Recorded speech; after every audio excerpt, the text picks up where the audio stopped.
இது talk review point. பேசப்போற படம் சிரிப்பு, காதல், கலாட்டா எல்லாம் ஒன்று. Comedy family movie.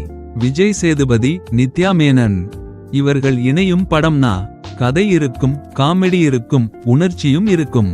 ஆனா இந்த தலைவன் தலைவி படத்துல அது கொஞ்சம் அலட்சியமாக சத்தமா வருகிறது. திருமண வாழ்க்கை, விவாகரத்து, குடும்பம் இவை எல்லாமே நம்ம வாழ்க்கையில் நடக்கக்கூடிய விஷயங்கள். ஆனா இந்த படத்துல விஜய் சேதுபதியின் பரோட்டா மாஸ்டர் கதாபாத்திரம் வயிறு குலுங்கும் நகைச்சுவையை கொடுக்கிறது. நித்யா மேனனின் உணர்ச்சி பொங்கும் நடிப்பு அதற்கு பக்கப்போடியாக நிற்கிறது. கதை சாதாரணமாக தொடங்குகிறது. ஆனால் இரண்டாம் பாதியில் பழைய கிளிஷே காட்சிகளும் எதிர்பார்க்கத்தக்க திருப்பங்களும் சற்று சங்கடமளிக்கின்றன.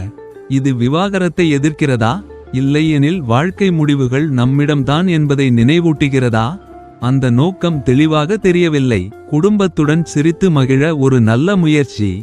ஆனால் ஆழமான பார்வை எதிர்பார்க்கிறவர்களுக்கு கொஞ்சம் பொறுமையுடன் அமர்ந்து பார்வையிட வேண்டிய படம் இது. தலைவன் தலைவி. காமெடியும் இரக்கமும் கலந்த ஒரு குடும்ப சண்டை பயணம். சிரிச்சுடலாம், சிந்திச்சுடலாம். ஆனா முடிவில் நீங்க ஒரே ஒரு கேள்வி கேட்பீங்க. இது உண்மையா, இல்ல திரைக்கதை மாத்திக்கிட்டியா? இது தான் டாக் ரிவ்யூ பாயிண்ட். முடிவுக்கு மேல ஒரு கேள்வி.